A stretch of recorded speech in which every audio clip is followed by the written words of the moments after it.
we have a very unique business formula in that we have no cost of goods and we have no labor costs. And because of that, for every $1 of donation that we receive, Yeah. we're able to provide the equivalent dollar value of 3 meals.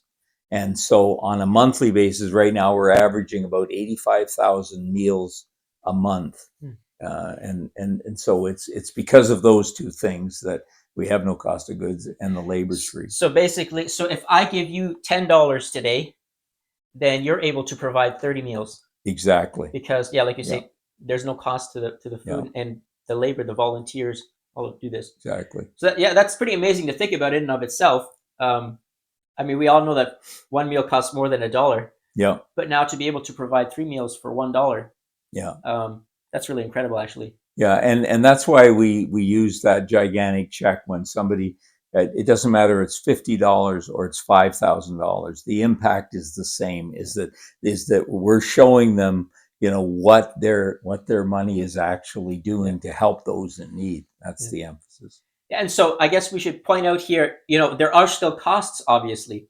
Yes. Even though the food is free and the volunteers are doing these things for free, but gas isn't free, No. right? And you need the trucks to be able to drive, and you need to pay for the warehouse that the people can work in, right? Exactly. And so those are the costs that need to be paid. That's right. But so that's the overhead, but all of this other stuff is given, and so that drastically reduces the prices. Right. Okay, what were you going to say? I was just going to say that those operating costs are about $60,000 a month.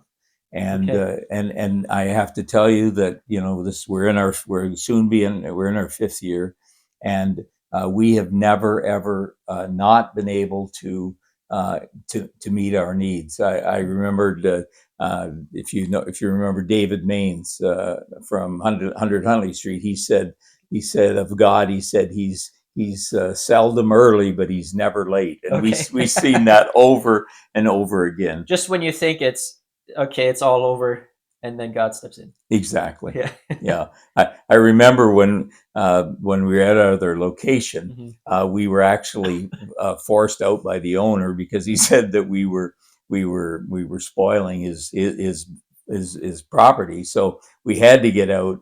And so we didn't know what we were going to do. We thought, well, this must be the end. And that very morning, somebody showed up at my door and handed me $20,000 for first and last month's rent. There we go. Yeah, and it's been like that, throughout the whole journey. Always by the seat of your pants, as they say, right? You never know what's going on. Yeah. And especially with the growth that we talked about earlier, right? And I guess here we have the numbers again. Yeah. So since 2020, when you started, then until now, all those numbers we talked about before, $24 million worth of food that would have gone to the landfills. Absolutely. Yeah. And can I maybe just explain that that 50% of all the food that's produced in Canada is wasted, and there's a number of reasons why that is the case.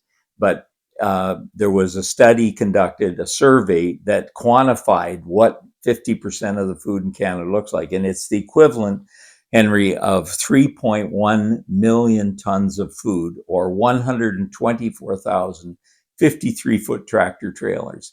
And so I took it another step, and I said, if you took the tractor off the trailer and you placed the trailers end to end, putting the first one at Highway 19 and Plank Road and 401, it would reach to downtown Halifax. That's how much food we waste as Canadians. So when we talk about there's a food shortage, there is no food shortage. There's a lack of an effective distribution system to get the product to those in need in a reasonable time. Because at the same time that we throw out 50% of our food, 1 in 5 Canadians experience food insecurity every single day, which means that mom, dad, and the kids go to bed hungry. There isn't a pretty way to describe that.